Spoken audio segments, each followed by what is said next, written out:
Bismillahirrahmanirrahim. Assalamualaikum warahmatullahi wabarakatuh.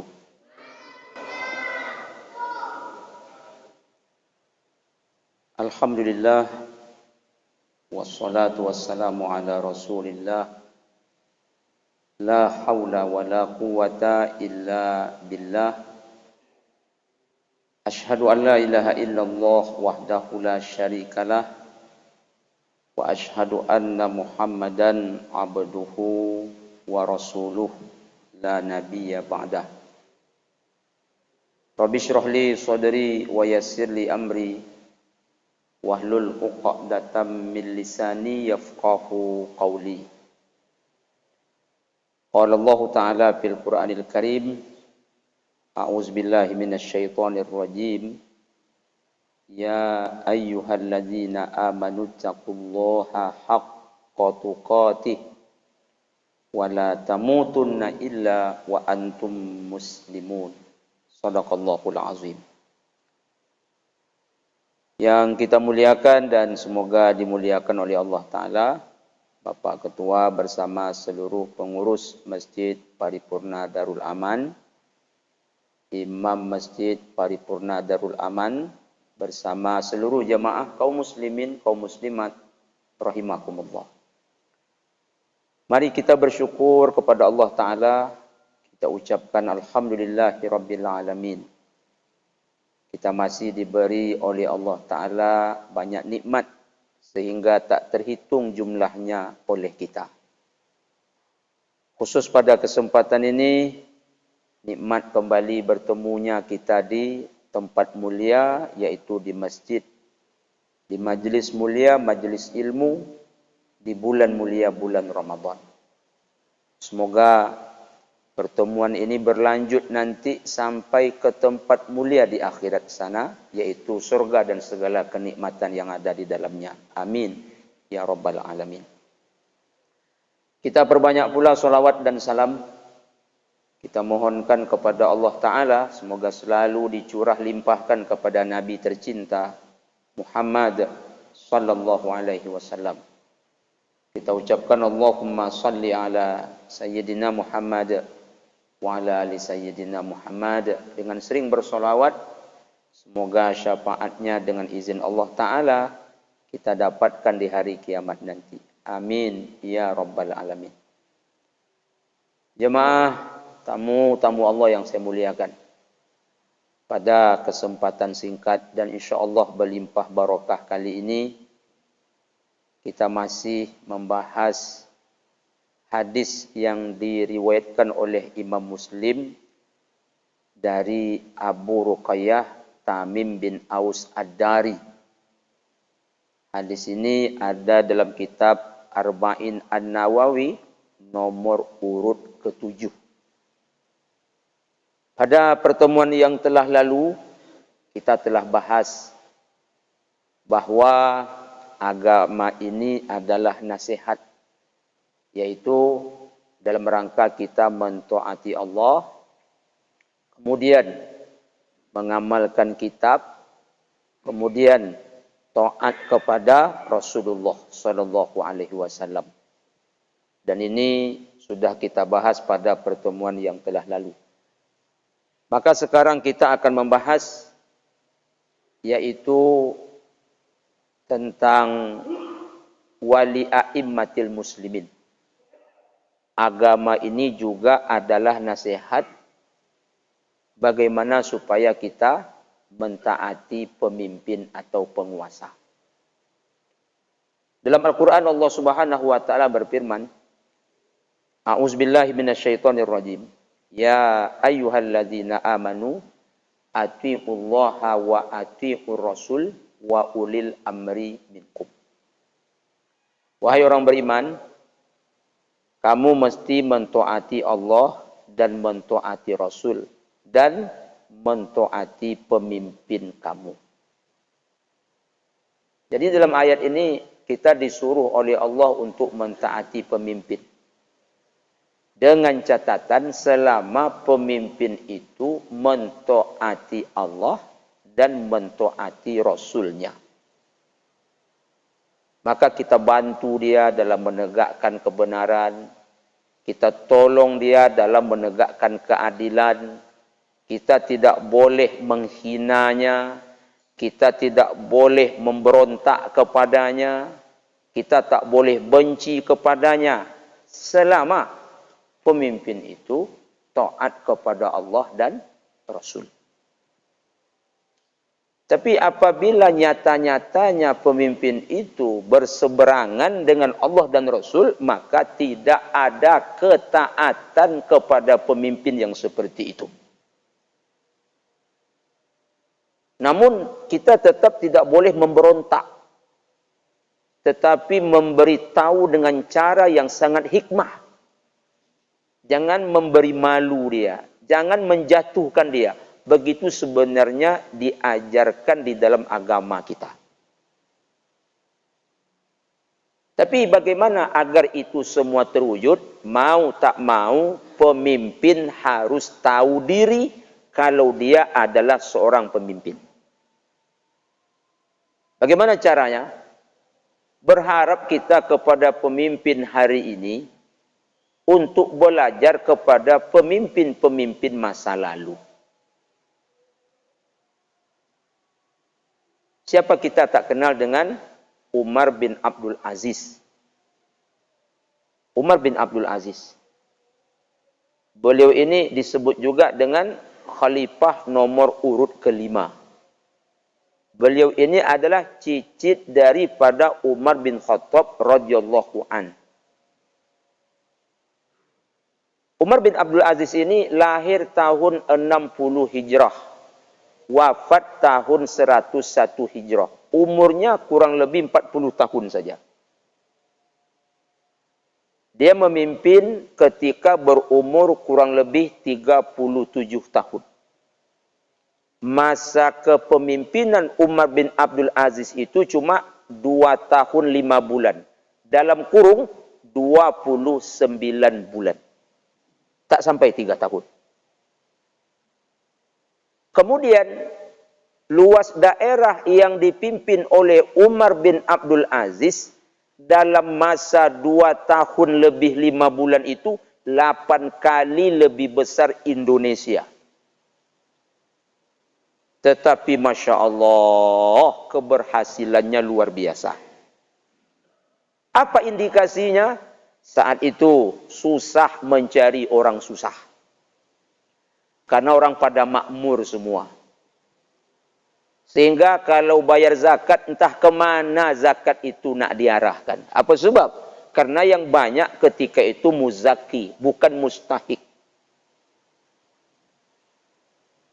Saat itu nyaris tak ada orang susah.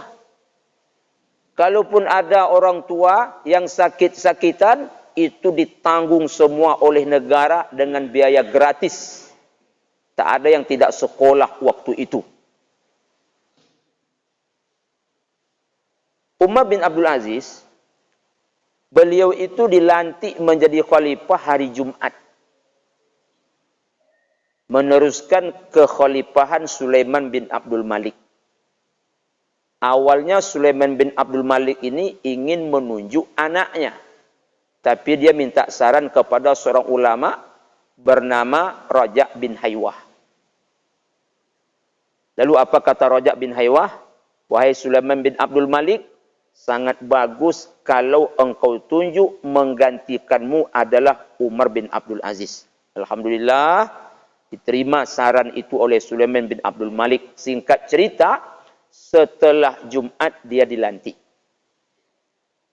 Apa kata Umar bin Abdul Aziz? Aku terkejut ketika ditunjuk untuk menjadi seorang khalifah. Aku tak pernah membayangkan dan tak pernah menginginkan ini. Sebelum aku dibaiat, adakah kalian melihat yang lebih pantas daripadaku? Serentak kaum muslimin ketika itu menjawab, tidak ada, engkaulah yang pantas. Maka ketika itu apa kata Umar bin Abdul Aziz? Wahai kaum muslimin, kaum muslimat, kalian mesti bertakwa kepada Allah Subhanahu wa taala dengan takwa yang sebenarnya. Kalian mesti mencari akhirat, dengan itu dunia kalian akan dapat. Pelihara hati kalian, pelihara batin kalian, dengan itu akan bagus zahir kalian. Selama aku memimpin, jika aku nanti mentaati Allah, ikuti aku. Tapi saat aku tak lagi mentaati Allah, kalian tak boleh ikut aku. Itu kata Umar bin Abdul Aziz. Lalu setelah dilantik, wahai kaum muslimin, kaum muslimat, dia mencari seorang ulama besar. Siapa namanya? Imam Hasan Al-Basri. Sekarang mohon maaf, orang ketika akan menjadi pemimpin, dia cari ulama dalam rangka mencari suara, mencari dukungan politik, pergi ke sana ke sini. Setelah terpilih, kadang-kadang tak dipedulikan lagi, bahkan dimusuhi. Tidak dengan Umar bin Abdul Aziz. Dia mencari ulama setelah dibaiat, bukan minta dukungan politik. Lalu mengapa dia datang kepada Imam Hasan Al-Basri? Wahai Tuan Imam, nasihati aku. Dinasihatilah oleh Imam Hasan Al-Basri Umar bin Abdul Aziz tadi. Apa kata Imam Hasan Al-Basri?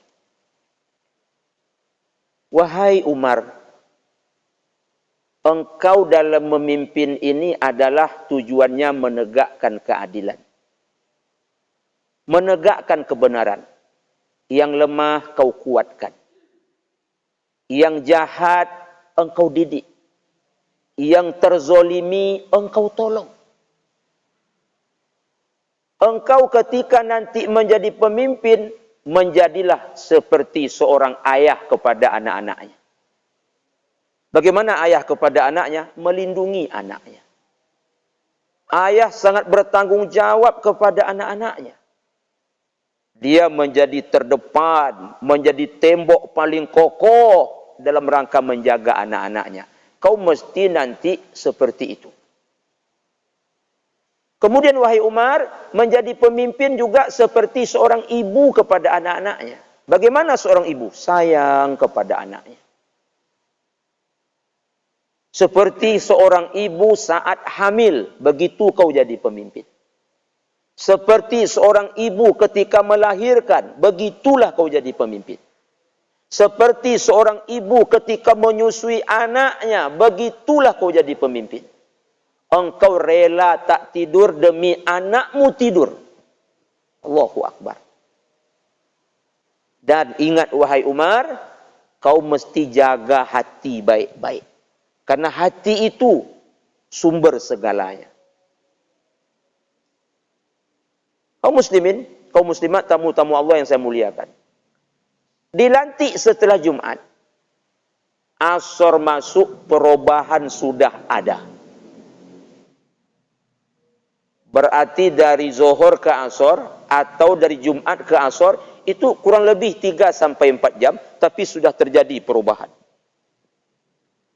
Apa perubahannya? Hampir ketika itu orang-orang yang terzalimi oleh khalifah sebelumnya, orang-orang yang susah oleh khalifah sebelumnya, nyaris tak ada lagi. Apa sebab? Sudah ditolong, sudah dibantu oleh Umar bin Abdul Aziz. 3 jam setelah dilantik. Pemimpin sekarang 2 periode setelah dilantik, sama-sama tahu sajalah kita keadaannya. Kita tak perlu sebut nama dalam rangka menjaga kode etik. Umar bin Abdul Aziz tak perlu 2 periode. Dalam kurung 10 tahun, cukup 3 jam saja. Allahu Akbar. Kaum muslimin, kaum muslimat. Pada suatu ketika Umar masuk ke dalam kamar. Lalu dia menangis sejadi-jadinya. Sampai terdengar oleh istrinya. Lalu masuklah istri ke dalam kamar, bertanya dia kepada sang suami, wahai suamiku, apa yang kau tangiskan? Sekarang aku sedang memikul beban berat, yang akan diminta oleh Allah pertanggungan di akhirat. Yang kupimpin ada orang tua renta, yang kupimpin ada orang-orang kaya, yang kupimpin ada orang-orang susah, yang kupimpin ada anak-anak, yang kupimpin ada lelaki dan perempuan. Setiap mereka Allah Subhanahu wa taala akan tanyakan nanti kepadaku. Itu yang kutangisi. Dan Umar bin Abdul Aziz ketika dia dilantik, apa yang dia baca? Inna lillahi wa inna ilaihi raji'un. Tapi inna lillah yang betul-betul berasal dari hati. Orang sekarang begitu dilantik baca innalillah ya, tapi innalillah ica-ica ya itu. Saya berani katakan sekedar innalillah, sok-sok meniru Umar bin Abdul Aziz. Setelah baca innalillah tak ingat mati lagi, seolah-olah hidup untuk selamanya. Tidak dengan Umar bin Abdul Aziz. Begitu membaca innalillah, kematian itu memang di depannya. Kaum muslimin, kaum muslimat, tamu-tamu Allah yang saya muliakan.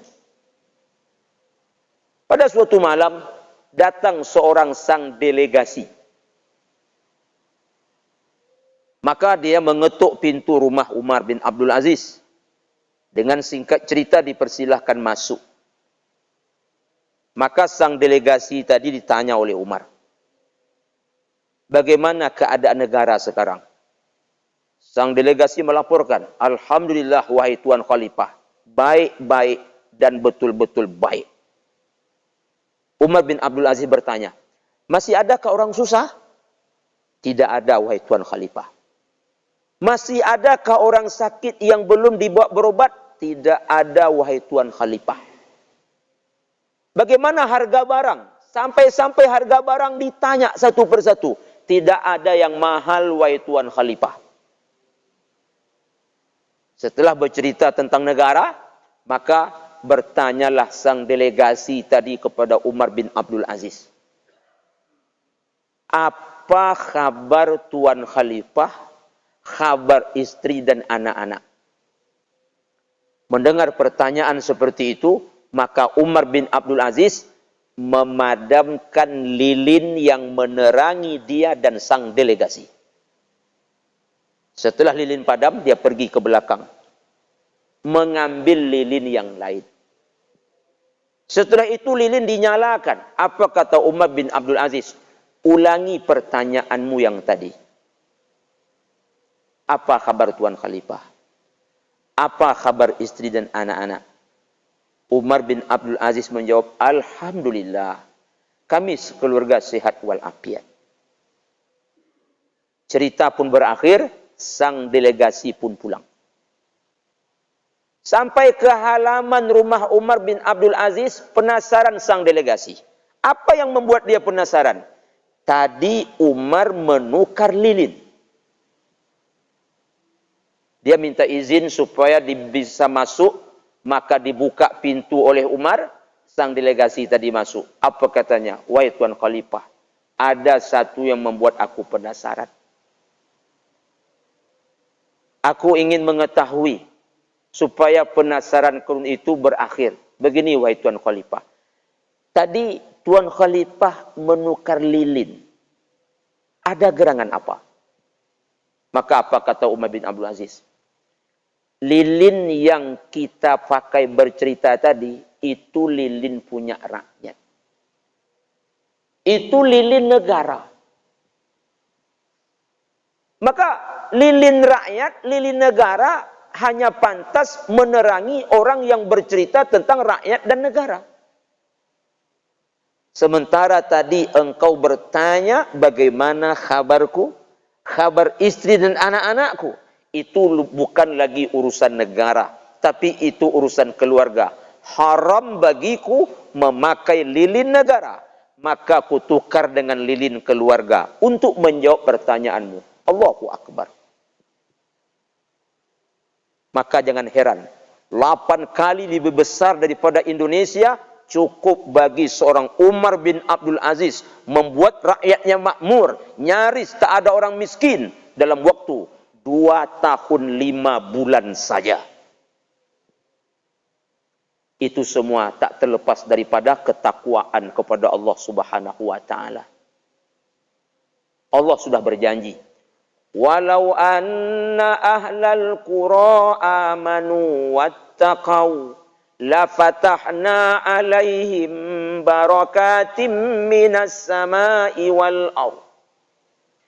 Kalau penduduk sebuah negeri beriman bertakwa, apalagi pemimpinnya, maka pasti dibuka pintu berkah. Dari langit turun berkah, dari bumi keluar berkah. Akhirnya kita banjir berkah. Tetapi kalau tak beriman, tak bertakwa, walakin kazzabu fa akhadnahum bima kanu yaksibun. Kalau tak bertakwa, petantang petenteng, menjadi penguasa zalim, tak sayang kepada rakyat, awas. Kata Allah ni bukan kata ustaz. Azab Allah itu sangat pedih. Makanya dalam ayat lain Allah juga berfirman, wa iza aradna an nuhlika qaryatan amarna mutsrafiha fafasaku fiha fahaqqa 'alaihal qaul padammarnaha tadmira. Jika kami akan meluluh lantakkan sebuah negeri, tak tiba-tiba kami luluh lantakkan. Kami suruh orang-orang dalam negeri itu sadar dulu. Terutama orang-orang kaya, pemimpin-pemimpinnya. Tak juga mereka sadar, maka berlakulah kepada mereka perkataan kami, padammarnaha tadmira. Kami akan luluh lantakkan negeri itu suatu hari dengan seluluh-luluh lantaknya. Kuncinya ada kepada pemimpin. Semoga tausiah singkat ini bermanfaat. Kita tutup dengan doa kafaratul majelis. Barakallahu li wa lakum fil Qur'anil azim wa nafa'ni wa iyyakum bima fihi minal ayati wa zikril hakim. Subhanakallahumma rabbana wa bihamdika asyhadu an la ilaha illa anta astaghfiruka wa atubu ilaik. Billahi taufiq wal hidayah. Assalamualaikum warahmatullahi wabarakatuh.